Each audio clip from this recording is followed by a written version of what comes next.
Well, as you come in here, I'll wait until this gets sent out. You can hop on the line to call me. Um,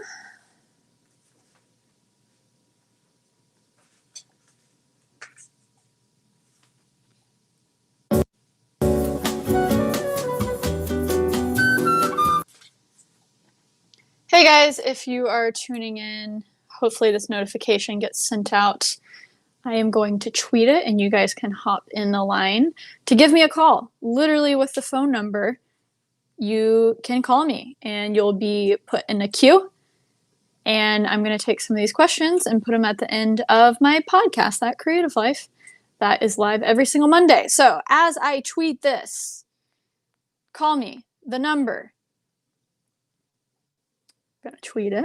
How are you guys doing? How are we doing tonight? Okay, posting the link to Twitter. How is everyone? Gonna read some comments and then we'll get into the question. People are piling in, 160 listening now. People are asking, what is this? Well, it's something super cool because I get to put a voice to a number and I get to talk to y'all. So this is fun, right? Okay, so here we go. First question.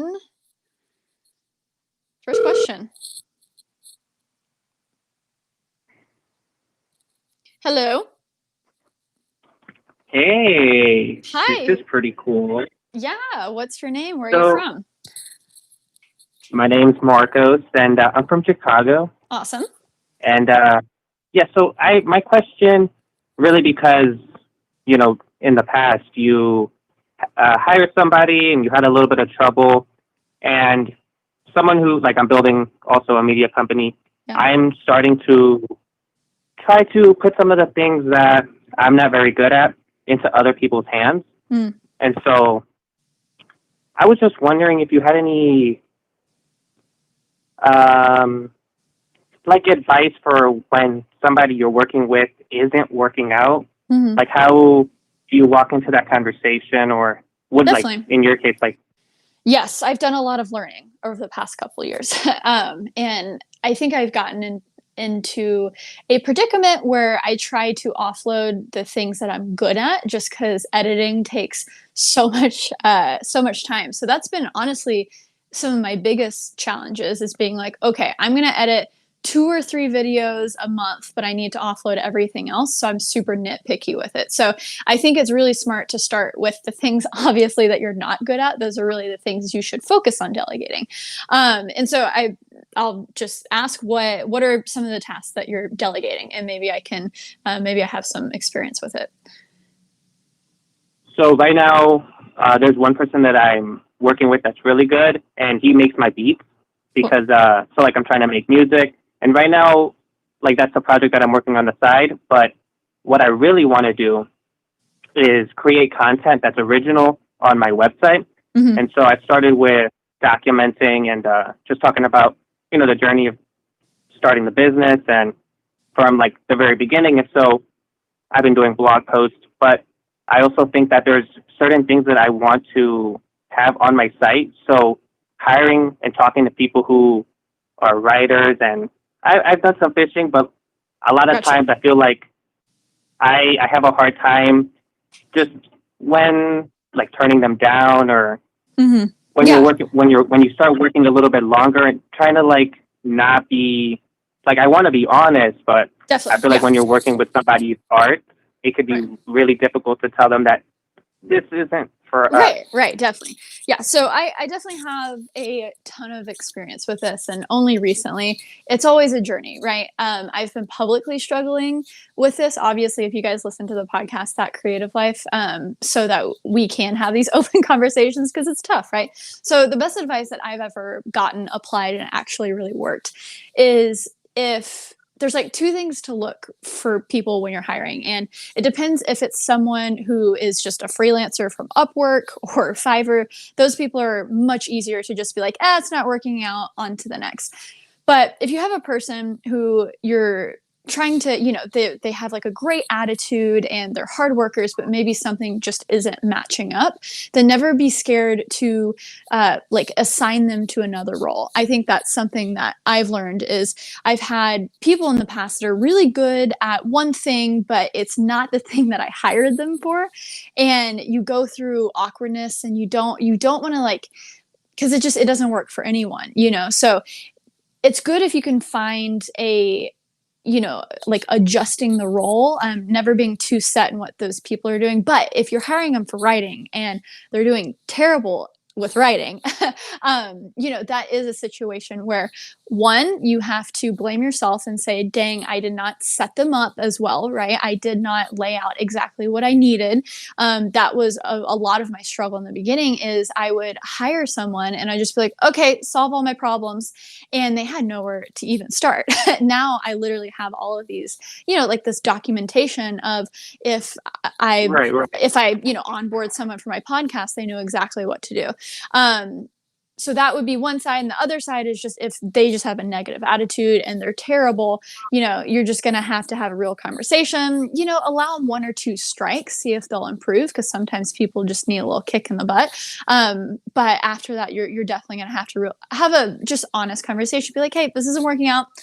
No worries. Got to move on to the next person. That open communication, I think, is really huge. Right. So kind of maybe like the solution for this would probably be to look for attitude and maybe look for people who are good and then find a place to put them.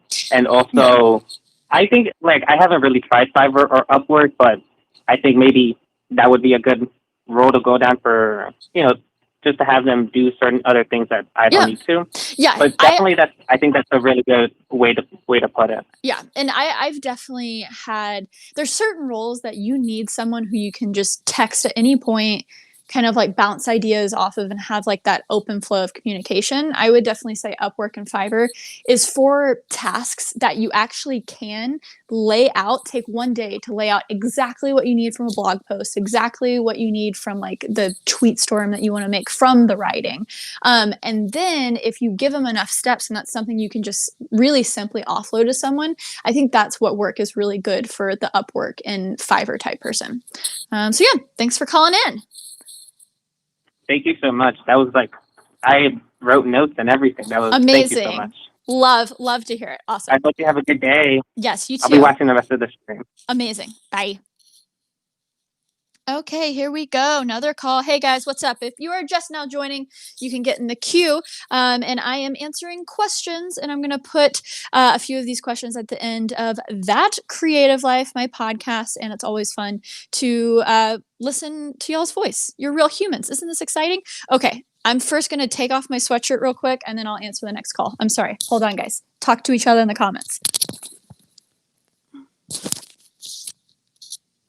Okay, I'm back. Calling.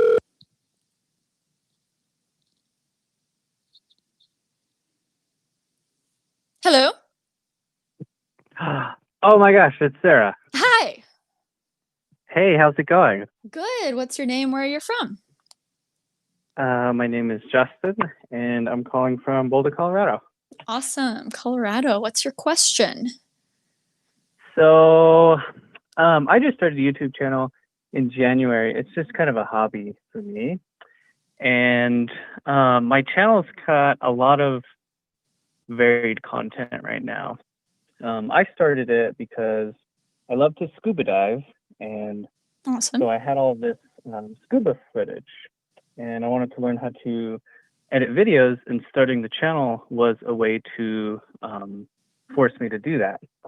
So now that I've gotten through most of my footage, because I only go scuba diving a couple times a year, I'm starting to do videos on a bunch of other stuff, like, I don't know, how to install Windows on an old laptop and climbing mountains and stuff. Yeah. So my question to you is, how would you say for a new YouTuber with very little subscribers, do you think it's more important to be focused at first, or kind of fish for more subscribers with varied content? Because I feel like you've talked about this before. Definitely. Yes. So this is something that I think I learned the hard way in both scenarios.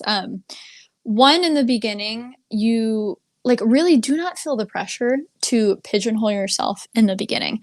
YouTube and making videos, if it's something fun, it's something you enjoy, you should really take that time to explore that and not feel pressure that, oh, this video got 50 views instead of 100 views. I must like, buckle down and do a specific type of content. Really like when you have multiple passions and that's just the time to figure out what kind of videos you really enjoy. And then if you find yourself, oh, I have a little bit of an audience, this is cool, and then you can kind of get to know your audience more, what they like. I feel like I've told this a few times, but when vlogging was the hot thing and I got all these subscribers from Casey, I was like, oh, I gotta vlog. Like, it's what everyone's doing, right? So I vlogged 5 times a week and I did it for about 6 to 8 months.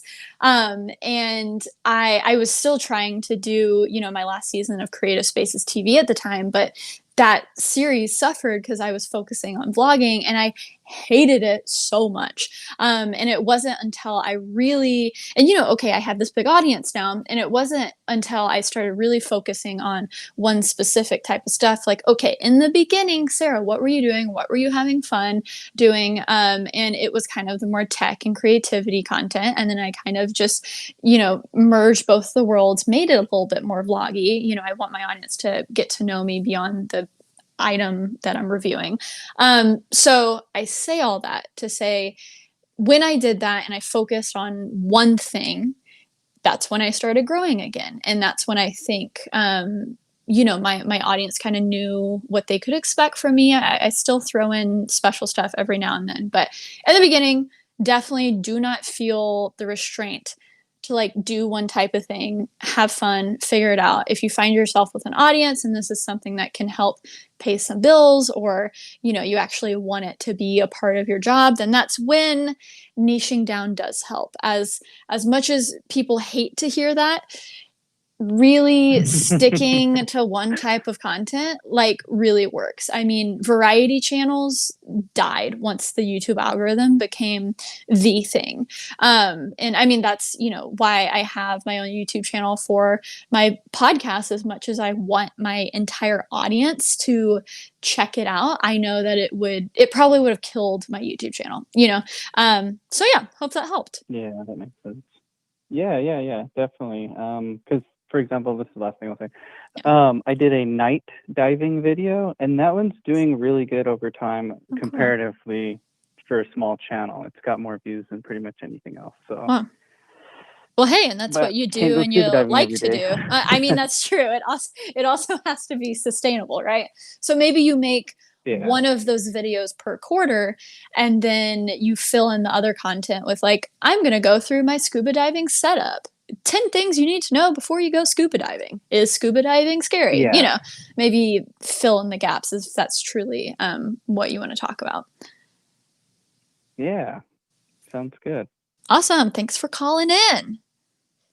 All righty. I'll definitely stay peachy. Awesome. Yes. Love to hear it. Thanks for calling in.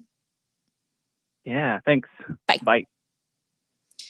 Thank you, Jack, in the chat to mention that there's only 86 likes on this. Smash that like button, guys. For the YouTube algorithm, I don't even know if it matters, to be honest. Is this being served into the algorithm? This is a very new thing still. Okay, next caller.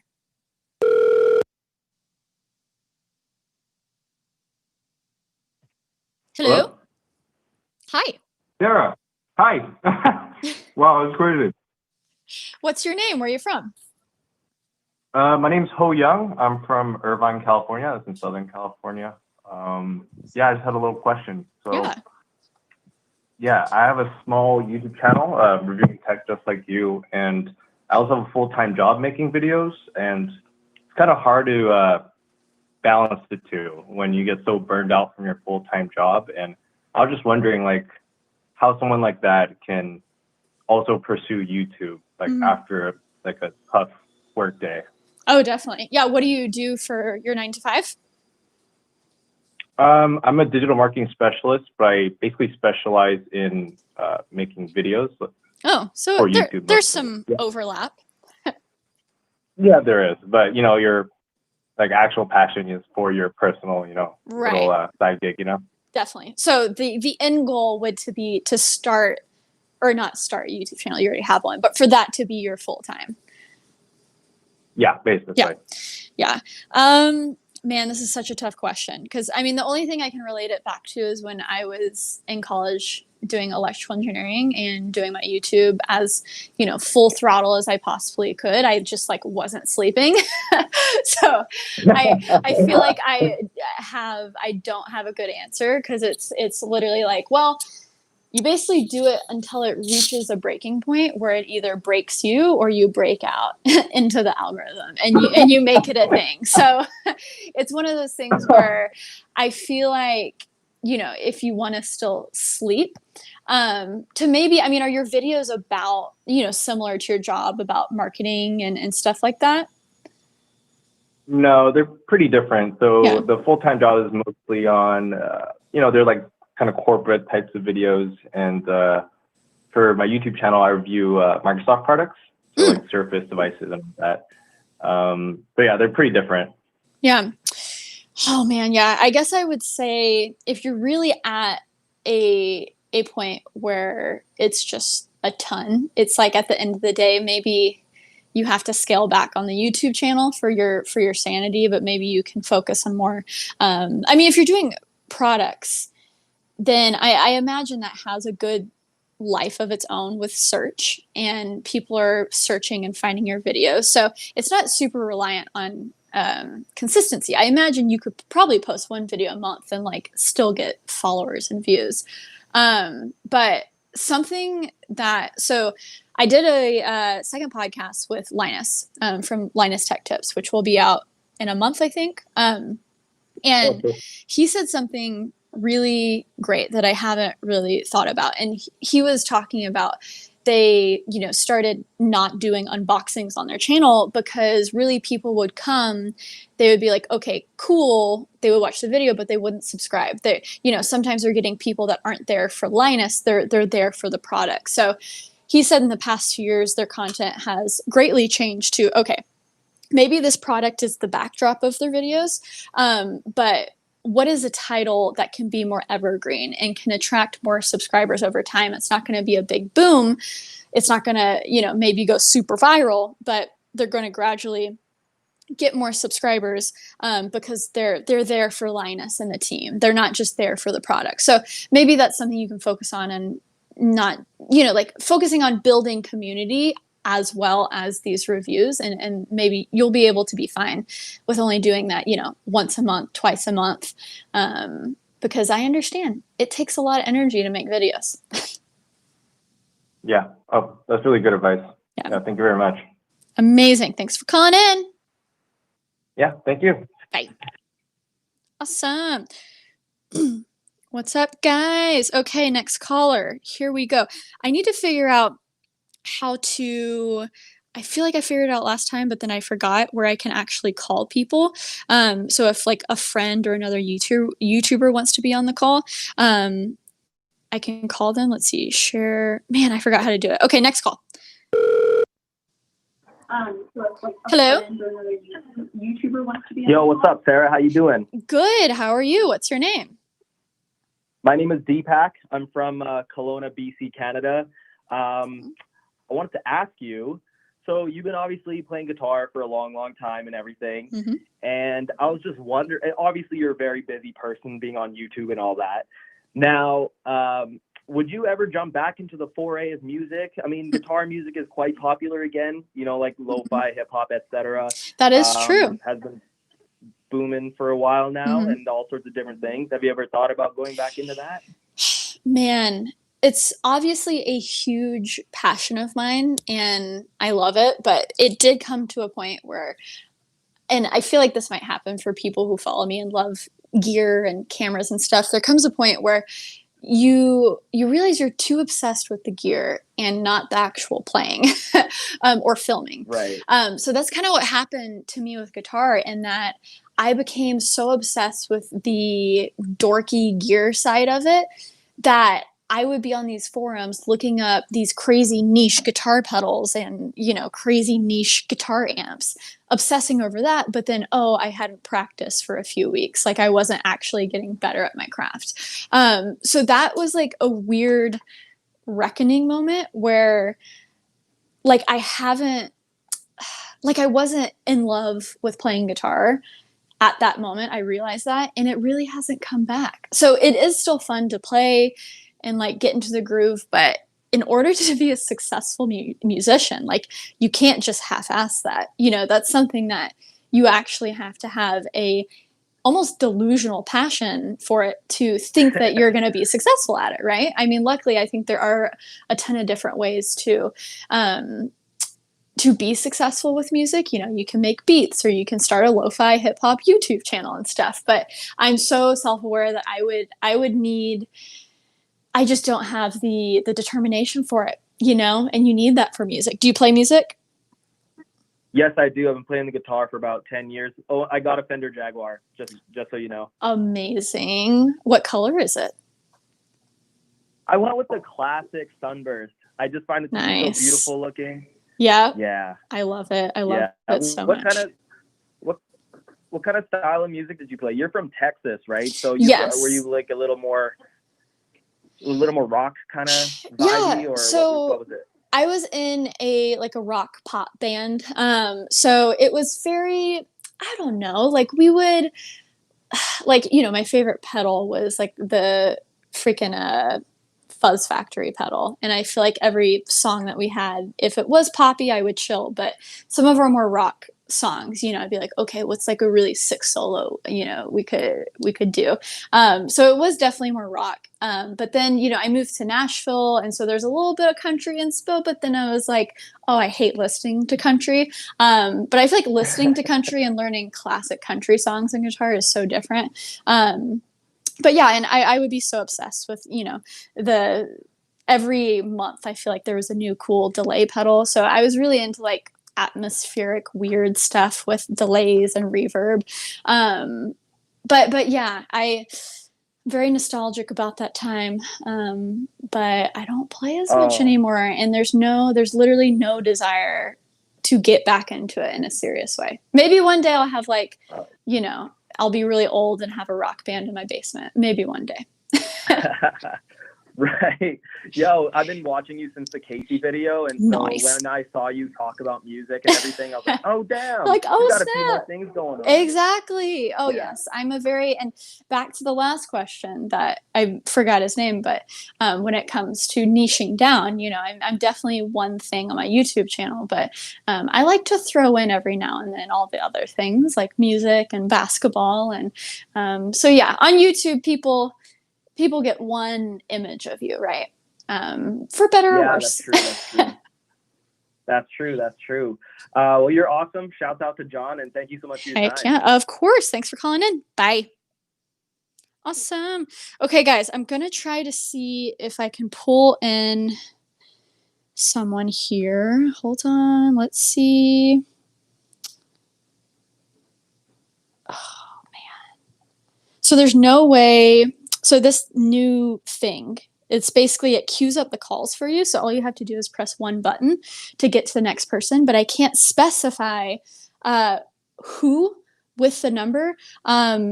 So maybe next time I'll bring in some like special YouTube guests and I'll figure out how to call them directly, and we'll figure that out. Okay, next person.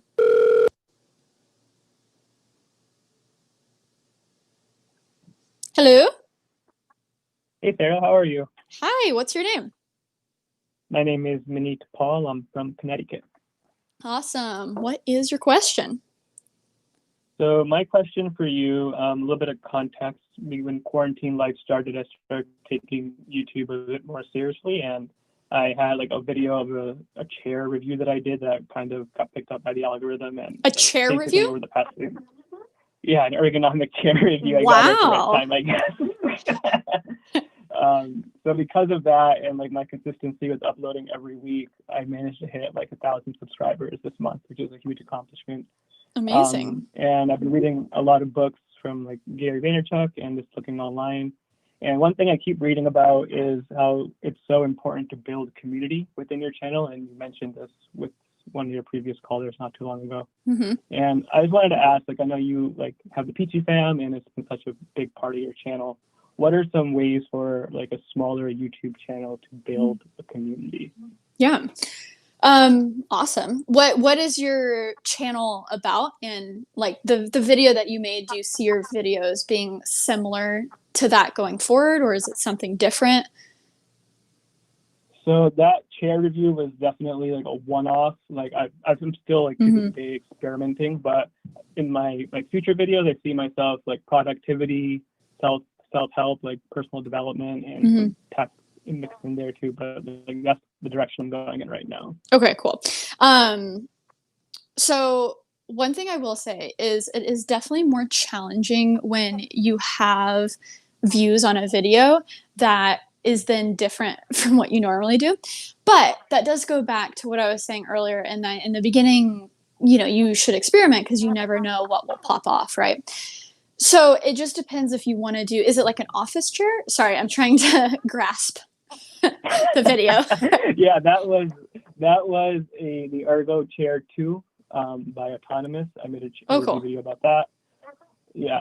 And Okay. I got it like right when quarantine life started. So like, right. chairs right now. Yes. Yeah. That's why I did another office desk video. People are so interested in the setup videos. Exactly. So I would say building community, it's one of those things where you have to kind of be, man, I feel like I'm trying to come up with an answer that is productive and not like, well, you're doing chair reviews on your channel now. Because I relate it back to, one of my first super viral videos was doing a vlog, and then I hated vlogging, and I spent a year of my time doing something I hated. So I would definitely say, keep trying to make those videos that reach beyond your audience, but in those videos, doing something that is more about you, that is more like, okay, cool, I came here for a chair review, but I'm staying for this guy. He seems cool, right? Oh, he does this and that. I relate to that. So I'm going to subscribe and see what his next video is. So that's probably more advice of like, for future videos, having that aspect of, okay, it's not as black and white. Of course, talk about what is in the title and thumbnail for the first half of your video because you don't want to piss people off. But maybe the second half is maybe vlogging is something you enjoy to do, or inserting what you really enjoy or what you want your videos to be. That's going to help build that community of people that are going to stay and see what videos you upload next, even if they don't care about whatever your niche is, and then more practically, I mean, I from the get-go always have really enjoyed Twitter. So even when I had like 1,000 subscribers on YouTube, the highlight of my day would be when that like one person finds me on Twitter, strikes up a conversation with me, being like, oh, I found you in your YouTube videos.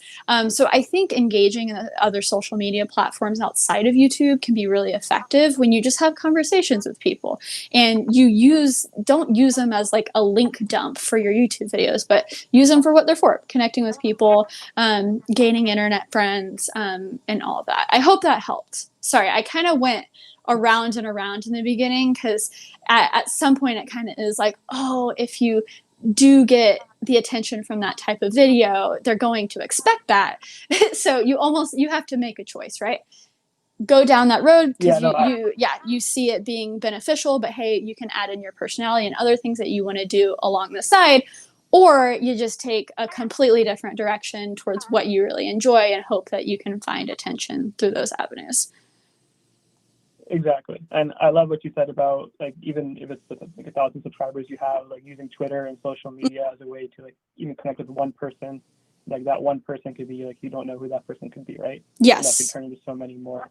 Exactly. And, like, I love what Gary always says, reply to every comment, like make sure you always talk to everyone that like, is engaged with your videos regardless of who they are. So exactly. I'll definitely make that a point. I really appreciate that advice. That was really helpful. Yeah, of course. Thank you for calling.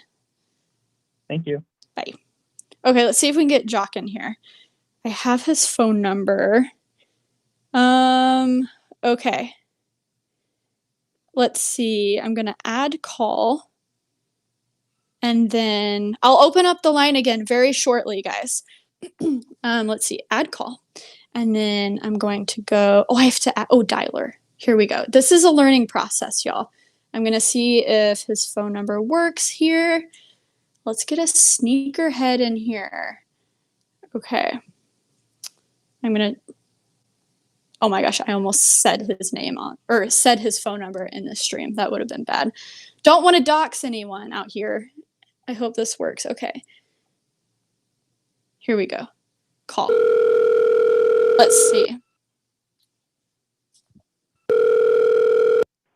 Hello? Hello. Oh, that's super loud. Hello? Hey, it's Sarah. Oh, it works. It works. Okay. This is pretty awesome. I know. For the people who don't know, let them know who you are, your YouTube channel. Anyone like sneakers out there? Hello. I'm Jacques Slade. I go by Kusto online, which is Kustoo, and I'm a big sneakerhead.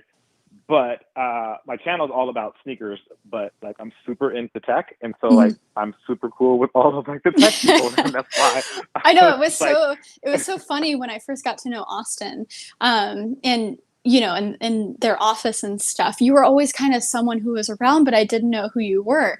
And then they were like, "Oh yeah, he makes really cool videos about sneakers," and I was like, "Oh, amazing. I didn't know that was a thing." So it was a fun journey to learn about your channel because I didn't even know what a big section of YouTube that was. Yeah, it's massive. There's probably I would say there's probably like 10 like big sneaker YouTubers, and then there's obviously, you know, just like in any other category, there's just a ton of other people that do it as well. Yeah. It's pretty comparable to like the tech space. Like I feel like it's like tech, but just with like cool sneakers. No, definitely. And, you know, even beyond the unboxings, I mean, you guys are always talking about, okay, like, let's talk about the design. Let's talk about the ergonomics, how they feel. So there is, you know, a lot of parallels. But yeah, well, maybe I can ask you a question. As someone who is running a channel who obviously has many different you know, passions. I mean, on Instagram, you have the show and you talk about sports, and of course, sneakers and sports kind of go together. But I think you've done a good job of really, like, people know who you are, what you do, right? You have a good brand down. And so for the people out there, and it seems like a lot of the questions today have been like, hey, I have a ton of things I'm into. How do I narrow down? How do I do X, Y, Z? What has been your journey with, like, what were the first videos you made? Were they sneakers? How did you end up with sneakers? Do you want to stay with sneakers? Do you want to branch out and do other stuff? What has been your journey with that? So for me, I feel like I'm a little late, you know what I mean? Because I've already kind of established what my channel does. So it's going to be like, people come to me for sneakers because that's what my channel does already. Like, that's what I'm known for. I've grown that audience of just loving sneakers. But if you haven't started your channel, or if your channel hasn't grown tremendously, I feel like that's an opportunity for you to be as diverse as you want to be. Exactly. You know, and for people asking, hold on, let me tell them your YouTube channel. Guys, it's youtube.com/KUSTOO. KUSTOO. Okay, sorry. Yeah. So my thing is, like, if you're new to like the YouTube game and you're just getting into it, maybe you've had one video that's done incredibly well, like, you still have the opportunity to kind of shape your channel to be whatever it is you want it to be. Like earlier, when you mentioned about Linus, how like they were just doing unboxings at first, and like that is kind of how it became popular, and they had to kind of change that narrative. It's harder for a larger channel to pivot and to expand their content because they already have an ingrown audience that expects this one single thing from you, and they think that's all that you're going to do and that's all that you're ever going to do. But like, that's a double-edged sword. It's great because you have that audience and they're there, but also that audience can get tired of you pretty quickly if that's all you're talking about. Yes. So you've got to diversify, and like Linus has obviously done a terrific job of that, of diversifying his content. But again, if you're new and you're just starting out and your channel is young, like, don't feel like you have to do that one thing that's gone viral. I would say more than anything is just create great content that people will want to watch, regardless of what that's about. Because that's going to be your calling card. I Mhm. tell people all the time, because they ask me like, what do I do to have a big YouTube channel? What happens if a video goes viral? Like, you don't want to be with the one video that goes viral and then no one ever comes back to your channel again. Exactly. And how Create, important it is to have that back catalog as well. Like, you don't want to find yes, yourself being the person who goes viral and then you don't have any other videos on your channel to watch. So even if you're not getting a ton of views, I always tell people like, y'all, you're building up a portfolio. Just because you yep, don't have attention now doesn't mean you're not going to have attention later. And that's huge. yep. That's 100% spot on. Like, that's Mhm. literally word per word what I tell like the younger kids and people when they talk to me about that. It's like, look, there's an opportunity for you to create work, for you to learn your craft right now, for Yeah. you to, get in your creative space. All of those things need to happen. Like, don't worry about blowing up now. Like, Mhm. that shouldn't be your focus at all. It should be like, your focus should be creating the best content that you can create, so that when something does pop off for you, just like you said, people can look and like, oh man, I haven't been watching this. Sarah's Yeah. been doing all this time. Holy Mhm. crap. Like, yeah. I'm Yeah. definitely going to follow her. Look at the stuff she's already done. Like, it's Yeah. not like, you don't want to be chingy. You know Yeah. what I mean? Like, you don't want to be. Yes. Yes. Man, that is so good. So good. Any questions for me, Jacques? I do. Okay. I know that this is going to be like super tech related though. Yeah. I know you're totally into the Premiere thing and that you've left Final Cut for good. Mhm. Have you ever thought about coming back? I just feel like everybody's coming back to Final Cut. Yeah, it was one of those things where I was in Final Cut when it was essentially Premiere. Like, I used Final Cut Pro 7. And so if people are Mm-hmm. aware of what that looked like, it was no magnetic timeline. It was very what I'm used to now in Premiere. So I've tried it. I've tried so many times. I mean, when I made that video a few months ago or 6 months ago now about switching to Resolve, that was actually it was tough to kind of put everything on pause to learn something new, but it was very similar. I mean, I learned Resolve in probably only a week, and then it was really easy to get in the flow of things. So I tried to do that same thing with Final Cut 10, and oh my gosh, I couldn't even get past importing footage. I was so confused. Like, what is an event? Do I keep everything in one spot? And then, it was just like, I immediately exited out. So I feel like at some point I want to make that video just because I like being proficient in all of the software. Like, it actually makes me insecure that I had such a tough time with Final Cut. So at some point I'll probably try it again, but I honestly don't see myself. I mean, I couldn't because I haven't owned a MacBook since my 2016 one. So, whenever I would travel, I wouldn't even have a machine to use Final Cut on. I have one iMac, and that's my only Apple computer. So yeah, I didn't even think about that, but it actually logistically wouldn't work out unless I go take my own money and buy a MacBook Pro. But I'm like I'm good with computers I have, and the next one that there's been some questions, the next one that I definitely want to check out is that Dell XPS 17-inch. And that's a pretty penny. Yeah. So it's like I wouldn't even be able to use, because it's all Apple. So we'll see. I'll probably make a video, but it'll probably only be on my iMac that I have. I've heard a lot about that Dell XPS. Like, a lot of like the PC tech crowd, they're like, they seem to be like super into it. Yeah, I mean, I love it. And even my personal laptop for the past year has just been the Dell XPS 13 2-in-1, which is crazy. It's like a 2-in-1. And it's just been so fun and easy to use. And they fixed a lot of, because before that I used a Dell XPS 9570, which was the little bit thicker 15-inch one with, you could upgrade it to an i9 and all that. But it was just kind of a big boy, especially compared even to the MacBook. So it's been really fun to have this XPS 2-in-1. It's thin and it works well, and I don't do any heavy duty projects on it, but it can still edit a video if I needed to. So wild times. Yeah, and that's what it's all about. All right, exactly. 2 questions and I'm gonna let you go because yes. I know you're doing your radio thing. Mentioning Resolve, are you still using your Blackmagic? So yes, but only for very specific projects. So I bought that specifically for some of the interview and corporate stuff I still do. So like people don't know, but I still occasionally do like some corporate videos here and there where I'm interviewing other people and I'm not even in the video. So whenever I can control it behind the camera, that's when I use those because they're great for that, but they're terrible for self-filming. Not a YouTube camera. Right. Right. Not at all. Not at all. And Exactly. then last question, are you doing this from your phone? How are you doing? This is Yeah. amazing. So I am doing it from my phone. It's something that is in beta and is like kind of secretive. I feel like they don't want me to mention like who they are, but hopefully it'll be rolled out to like everyone. But I'll send you an invite. There we go. I think I have some invites I can Okay. send out. So you'll be on your Okay, way to okay. doing your own.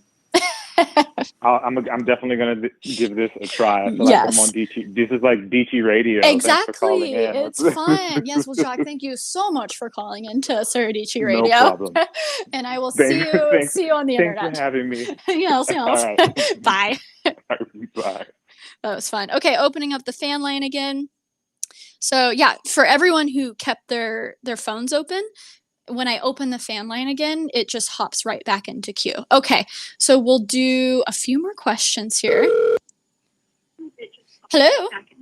Okay, so we'll do. Hello. Hi. Hi. Who's this? Oh my gosh. Hi, it's Nathan from Southern California. Oh my gosh. So nice to have you. Do you have a question for me? Yeah, I do. So I have a YouTube channel. It's like really small, around 36 subscribers, and I'm trying to grow it. So I'm trying to start an upload schedule where I post during the weekday, like one video during the week and then one on the weekend. And I'm wondering, like, when you were starting out, how did you find ways to do like self-motivation? Because it's just me working on my videos. Mm-hmm. So what type of videos? So I am passionate about a lot of things. So I'll probably change this about my channel, but I don't like to limit myself. I do like tech, cooking, and like photography videos. Huh. But my most viewed video was a tech review of an iPad case. Okay, cool. Yeah, so I guess just finding the motivation to keep putting stuff out, getting on a consistent schedule, basically that. Mm-hmm. Okay. Yeah. Yeah, I mean, I think for me in the beginning, it really helped to get on a schedule, but don't feel like you have to do like, the same exact video every week. And I would even say if you're stressed out, or even overwhelmed in the slightest, to just start out with one video a week, see how that goes and how that's fitting into your normal life. And you can always add on top, and don't put the pressure of people always are like, okay, I'm going to post every Wednesday at 8 p.m. Hold me to it. And I've probably never been more stressed in my life when I had an actual schedule, and I never met it. So you got to have, I guess, some self-awareness of like, are you a prompt person? Can you actually do that? It's great if you can do that. I mean, David Dobrik was really, I think people really fell in love with his stuff. Not just because of his videos, but they knew what to expect. He had a 3 times a week schedule, right? But a lot of times, especially in the beginning, do not feel like you have to stick to that. Maybe you set a personal goal, start with 1 a week, find the motivation for that, figure out what gets you stoked, what gets you, picking up the camera. And then you can always add more. I mean, 2 videos a week, I feel like that's already pretty ambitious in itself. Depends what types of videos you're making, I guess. Okay. But so would you say that now that YouTube is like your main source of money for you, would you say that has helped you self-motivate? What was the last question? So since that now, like, YouTube is probably your full-time job, would you say that alone is a self-motivation? I mean, that's a great question, because I never I mean, honestly, just to be honest, I am less motivated now than when I was stuck in college and I hated my life and I wasn't making a cent off of YouTube, but it was my way Oh, out. really? Yeah, oh, hands down. I mean, it's great that now YouTube makes me money and I can make a full-time living off of it, and I'm more focused. It's the type of people. Like, I am a person who loves to build. So the fact that I've been doing YouTube for full time for 4 years, it's almost like, okay, Mhm. what's next? Like, that's the reason why I've been putting so much of my attention on my podcast, That Creative Life, and figuring out how to grow that, how to make money from that. And I have barely made Mhm. any money off of that. And I'm more focused on that Yeah. than I really even am on my YouTube channel, and then more focused on a company that hasn't even like launched anything publicly. So my motivation has always been with things that aren't even making money. So I think that Mhm. to know if it's something that you actually really enjoy and you're going to be able to do for the long haul, it's like you got to have the motivation even when no one is encouraging you to do it. A lot of times when people are saying don't do it, I mean, in college, people are like, hey, you should probably stop focusing on this and like focus on your education, you know. But despite Yeah. that, despite not making money from it, it was still something that I had a Mhm. blast doing. So yeah, I think that that'll help kind of get you to a point where it's like, okay, well, what actually makes me super stoked? And you know, and if that motivation isn't here now, then maybe it's something else. Okay. So yeah. Thank you so much. That Of was my question. course. Yeah, I hope that helped. Thanks for calling in. Bye. Okay, awesome. How long have I been doing this here? 46 minutes. Let's go through some comments real quick. I'm on the call. Oh, someone mentioned Dave 2D. Is Dave here? What's up, guys? Great combo. This is so interesting. Awesome. Next question. Hello. Oh. Hi. Hi. All right. I'm quite surprised I actually got in on the queue early enough. Heck Be yeah. live, I guess. Yeah. What's your name? I'm Dennis from New York City. Awesome. Oh, represent. Yeah. So we're in the same Yes. city right now. But my question is actually not about New York City. It's more about getting out. Cool. For you, I know this is something you mention often in your channel, and in your videos, is coming to New York was a great opportunity for you, for your channel, for your growth, and for your future at that time. Especially your move to, I believe it was Tennessee, in order to try to pursue the music side of the industry. But for me, as a 19-year-old who goes to college, you know, in the city and just around here, I actually have like this want and desire to get out. Actually, like I really have been looking into Texas and pursuing. So I'm in college. Yeah, I'm gonna have my bachelor's in 2020 or 2021. Yeah. So after that, for my master's, I want to go to law school, and I don't want to stay in the city. And it's like really strange because for most people who you ever talk to, they're like, "Oh, I want to be in the city, opportunities, how Well, it's fun definitely it is." And I'm like, "Oh my different God, if I'm you're so tired of are you born and raised here? Yeah. Yeah. So I understand. I mean, if this is what you grow up around, I'm sure if you travel anywhere else, you're like, what is all this space? What is this? Yeah. Even New Jersey, like that's like 45 minutes away, right? Just going to New Jersey and you're like, oh my God, people have houses and backyards and driveways and pools.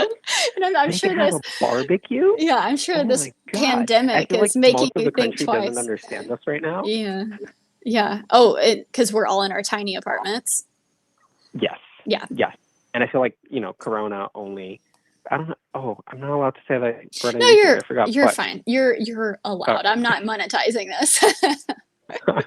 So I feel like that's only like even you escaped, but you have the chance, right? But even that has like really, I mean, made it really clear that you better have like a backup plan, right? Things can get ugly really quickly, and you're in a really small apartment. Like that's your demise right there. Yeah. But for me personally, like to pursue, to become an attorney, I just need to live by a city, and I don't need to live in the city, both as a part of the trade and also for the schooling portion of it.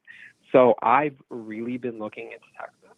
And I just wanted to get your opinion as someone who's native to Texas, leaving a big city and moving to a city like Houston or Dallas or Austin, although everything I read online about Austin is like I-35 hate. So maybe not. Well, But I like mean, yes, traffic is, no matter where you go in Texas, Dallas, Houston, Austin, traffic is literally terrible. And what's unique, in New York, of course, the traffic is terrible here, but you always have the I feel option. like everyone says that though. Yeah. Well, you always have the option to hop on the subway. Me, hop on a bike, hop on a boosted board. So for me, it was such a relief to have options.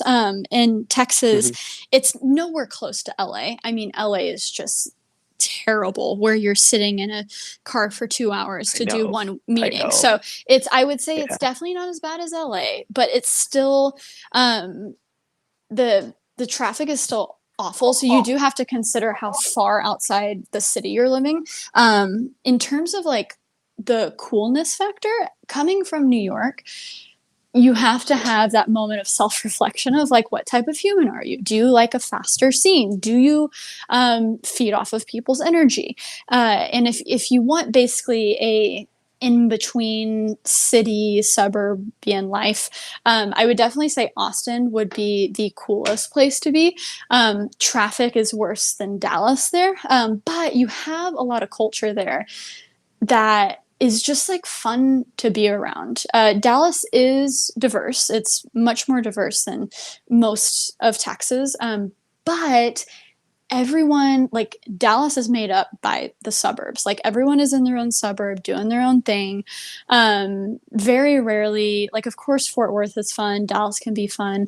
But it's, man, I don't want to like crap on, because I'm from Dallas, and it was a great place to grow up. I didn't know that. Yeah.